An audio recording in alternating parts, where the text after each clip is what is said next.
What is up, guys? For this video I wanted to give you guys an update on the Monte Carlo and on the Dakota. So I've got some good news and some bad news with this update. Most of the bad news pertaining to the Monte Carlo. I went this weekend to go repair the floors on it because I knew it had some floor rust, and what I found when I got into the floors and started pulling the carpet back was a much rustier floor pan than I had anticipated. So I'll go ahead and give you guys a little look at the condition of these floors. I don't know how well. Oh yeah, you guys can actually see pretty well.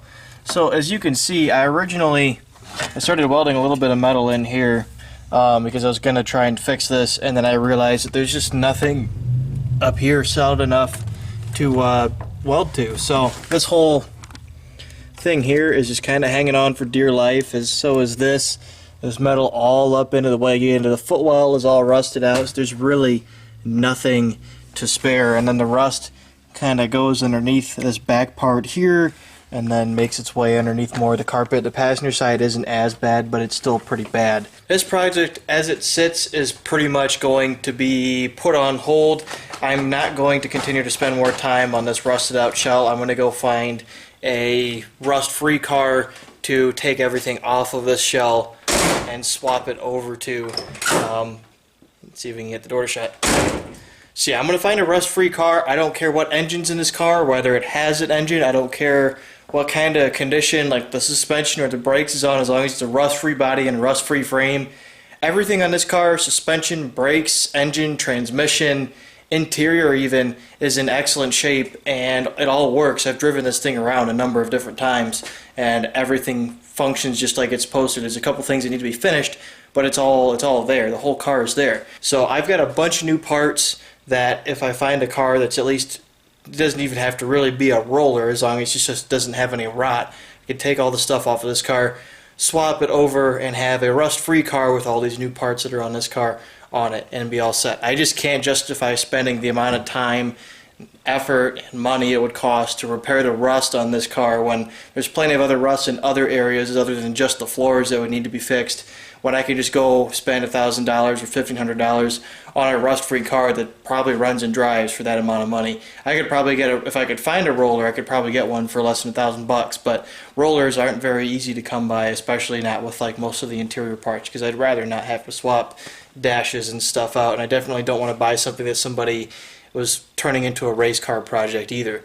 So this car is going to be on hold. I'm going to be storing it elsewhere, not here, but because this car is kind of dead in the water right now, and I'm not going to continue working on it until I find a replacement, we will be able to get back to the Dakota a lot sooner than I originally intended to. So the Dakota has just been sitting in my grandparents' house, doesn't run because the fuel pump is dead, and I've been going on eBay and other places looking for parts that I want to put on the truck, and I've also been working on a couple things on the side here while the truck has been down, so that when I get it here I can just put it together with a bunch of fresh new parts and really get the thing dialed and ready for its next tune and potentially making a lot more power.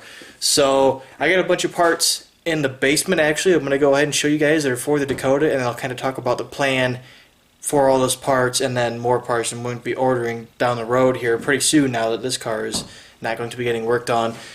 So I'll take you into the house, we'll go take a look in the basement, and I will show you guys what I've got. Alright, we're in the basement now. There's going to be a little bit of noise from the air conditioner running behind me, but I'm going to go ahead and show you guys all the parts that I got for the Dakota sitting down here, and I'm also just going to talk about the plan for other stuff I need to order and the plan for kind of getting the truck back up and running, and like I said, getting it ready for more power. Before we talk about the Dakota though, I do have some other exciting news. I have a new editing computer on the way. It's actually right in front of me in pieces because it needed some work done. So this is a Lenovo ThinkPad E560. It's just kind of scattered in pieces. I got the motherboard out of it because this cooling fan, the bearings in the fan completely pieced out, and it was bouncing across the housing and stuff, and wasn't able to cool the computer off because it wasn't getting up to its desired RPM to cool the fan, or to cool the the processor and the GPU down, because it wasn't able to get up to speed because it kept bouncing off the casing and slowing itself down. So I got a new fan. It should actually be here today, so I'll have this computer hopefully put back together. It's a big glare right there, but hopefully I'll have this computer put back together and running by the end of the day today, and I will have a new editing computer all set. I do plan on upgrading a couple more things on this if it runs as good as I'm hoping it will. I'm going to put an SSD in it and double the RAM. If it doesn't work very well, or if the next fan dies shortly after putting it in, I'll just use one of my other two computers. But this should be a really good computer once it's running to use for editing videos and stuff, because it was already pretty fast before, so it's already probably going to be faster than what I was using right now. And then once I have an SSD in there and some more RAM, it should really fly through editing videos and stuff. Alright, so over here on the table we got a little selection of parts sitting here. So the first thing right here, and this is probably one of the two most exciting parts, which is this intake manifold, and of course the other exciting parts, that turbo sitting right there. But this intake manifold is going to be going on the truck. This intake came off of a 2002 or 2003 Dakota, and these later Dakota intake manifolds, this would have came off a baby Ram, are awesome because they don't have any EGR stuff back here. In fact, you can see where they kind of had it cast for it, but there isn't any EGR stuff in the back, so you don't need a back-off plate to delete your EGR because they just didn't have it. And the other thing I liked about it was it doesn't have as many ports on the sides here. It's got 1, 2, and 1, 2 here on the other side, rather than mine that's currently on the truck has 2 of these small ones per side and then 1 big one. So there's a total of 6 altogether on it, and this one only has 4. Because having all those vacuum plugs and stuff on that intake manifold, I've had issues with them blowing off in the past, so having less of them that need to be plugged up would be awesome. So got this intake manifold because it doesn't have the EGR and has less of those ports on it, and also because I figured I could get it freshened up, get it cleaned up and ready to go for the truck while the truck is not running, and keep the truck all together in one piece. And then when it's here and I'm ready to upgrade it and start putting stuff on, I can just bolt this thing in and be done. I don't have to take it apart, spend a couple weeks working on this thing, and then put it on and have the truck down for the whole time. So that is that, and then it's also got some other goodies on it. So these fuel rails here are my original fuel rails, the one that I was running with the integrated regulator. These are the factory ones that came off my Dakota from the beginning. These, I extended the brackets on them. You could probably see right there, there's some welding there. I cut the brackets off of some of the returnless, the returnless style rails, and used them to extend these rails down an extra 10 mils, because these injectors I'm using are 10 mils shorter than the actual Magnum injectors. Same O-ring size, but they are 10 millimeters shorter, so I just had to drop my rails down 10 mils and they fit. These injectors are for like a 5.7 liter Hemi, or they would also fit, I think, an SRT4, so they're the smaller length but same O-ring size. And then they have adapters to go to the older style plug. These are it's like EV1 to, I don't know what it is, but it goes from the round kind of oval shaped plug to this hard edge square plug here that my truck currently has on the wiring harness, so I don't have to cut my harness up to run these. So we got intake manifold, which I also cleaned and painted and made look real nice. I cleaned the inside of it out too. It's got the modified fuel rails that allow me to run these injectors, and I will no longer need the eBay fuel pressure regulator I'm currently running because that thing is a turd. So I'm just going to use the stock regulator again. If I have to, I'll get a 1-to-1 ratio FMU just to raise fuel pressure when the thing's making boost if it becomes necessary. But I don't think I'm going to have to do that because I'm not going to be making enough boost to really justify increasing the fuel pressure. Also, since these are 60-pound injectors, we'll have plenty of flow through the injectors themselves to compensate for any boost pressure kind of pushing back on the injectors and not letting them pump as much as they should. So we've got that, and then on the throttle body I made some custom brackets to help hold the air hat down real nice and tight. So the factory one, as you guys know, is only about this long and is only held in right here, and we've had issues even when we were on the dyno. I don't think I had it on the video, but as the thing was making boost, it would kind of raise the hat up a little bit and air would start escaping out the back of it. So this, since it's bolted down here and bolted on this backside, the air hat won't be able to lift up. It'll be able to really clamp that thing down and keep it from leaking boost. This throttle body also cleaned it and made it real nice, and it's a V8 throttle body with the linkage that I like, so I could run a regular old bicycle cable for a throttle cable on it. So that's the setup here. This thing's all put together, all ready to go. Pretty much just needs to be bolted on the truck, put some fuel lines on it, and this thing will be all set. Now here I've got the belly pan for it. As you can see, I welded a brace. So I had two belly pans because I had another intake manifold off that engine I got for free. I took that belly pan, cut an X out of that pan, and then welded it to the pan for this intake just to kind of stiffen this thing up so that hopefully this will help reduce the likelihood of the belly pan gasket popping. Most people will either run a really thick aluminum plate that you can buy. A couple of companies make them for these intakes, or they'll just weld an aluminum plate straight to the bottom so there's no gasket at all. But that it was over $100 for the real thick plate with the stronger gasket, so I figured I would get a new gasket, this plate that's reinforced, put it on, get it torqued down nice and tight, and hopefully it doesn't blow out. If it does blow out, I'm just going to get the intake welded. I'm not going to bother running another gasket in this again. But since this is a 3.9 intake manifold, and I'm probably not going to have a 3.9 in this truck forever, I don't really want to spend the time and money welding a 3.9 intake manifold just to end up upgrading to a bigger engine with 8 cylinders later on down the road. So that's what this is for. Now, here is the turbo I'm going to be running, and you guys might recognize this because this is the Garrett T3 that originally came off of a Ford Thunderbird turbo coupe, and I had this thing rebuilt professionally about 2 years ago. In fact, this is I still had this tag on it from when I had it rebuilt, so 267, so I had it rebuilt in February of 2017, over 2 years ago when I had it done. This thing has been sitting that long, just waiting to get used. This turbo has the, I believe it's a 63 AR exhaust housing, so it's got the bigger exhaust housing those SVOs and turbo coupes came with for those Fords, and it's got the 60 trim compressors, so it's pretty much got everything that you would want. This is pretty much the most desirable version of this turbo, aside from this one has this 2-bolt outlet on it rather than having the regular clamp style that some of these cars came with. But I'm probably going to have somebody weld a regular end on it here so I can just stick a hose coupler on it and just not have to use some adapter.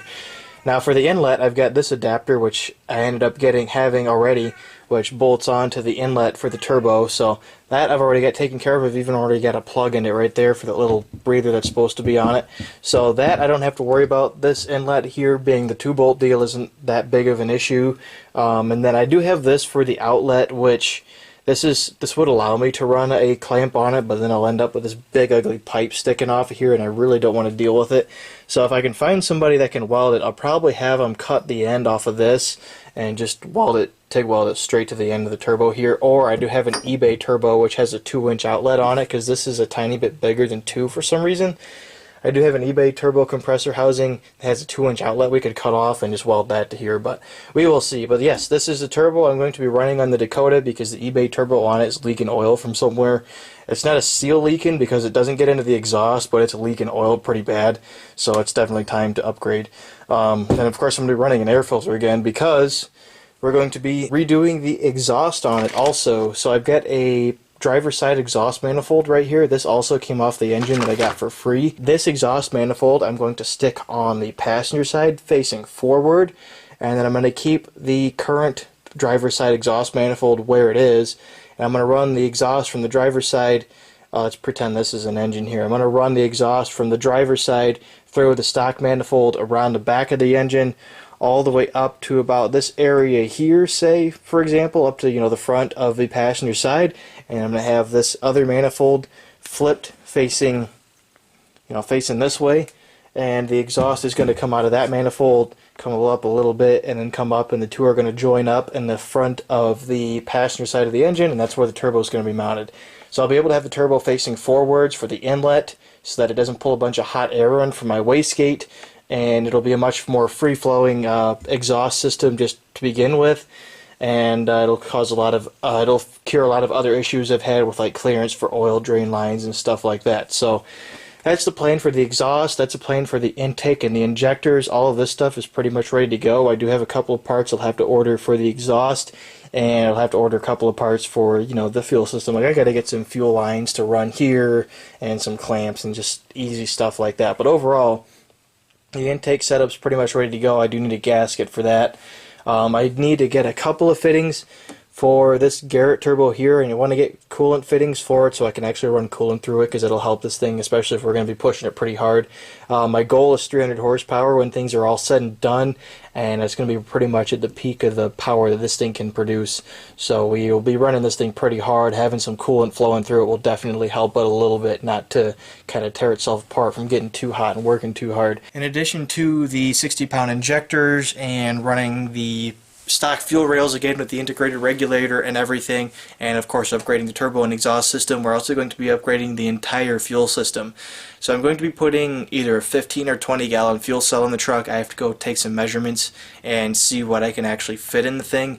And then we're going to be running a different fuel pump. I'm not going to be running another Walbro again, I don't think. Or there was one by a brand called Most Plus. I've never heard of it, but it looks like a direct ripoff of a Bosch pump.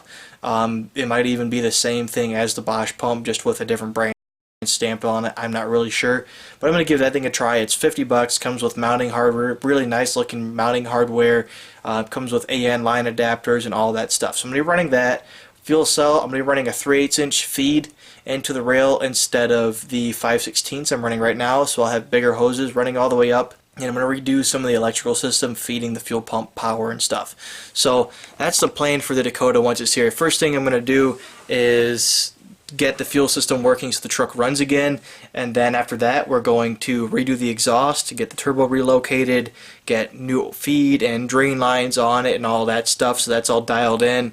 And then once I know it all works, like the feed and the drain for the oil works and the exhaust has, had some exhaust pumped through it, I will then be switching over to that Garrett T3 that's sitting on the table.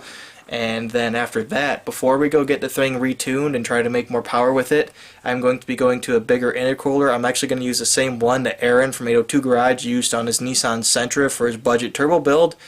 And I'm also going to be putting like a 2-stage boost controller on it, so I can run low boost and high boost on it. So that's the plan for the Dakota. I'm pretty excited to get back to it. I'm definitely disappointed about the situation with the Monte Carlo, but I want to try and turn a negative situation into a positive, get the Dakota back down here, get it fixed, get it running, and see if maybe we can hit that 300 horsepower goal before the year is over. So that's going to be the end of the video, guys. I want to thank you very much for watching, and I will see you guys later.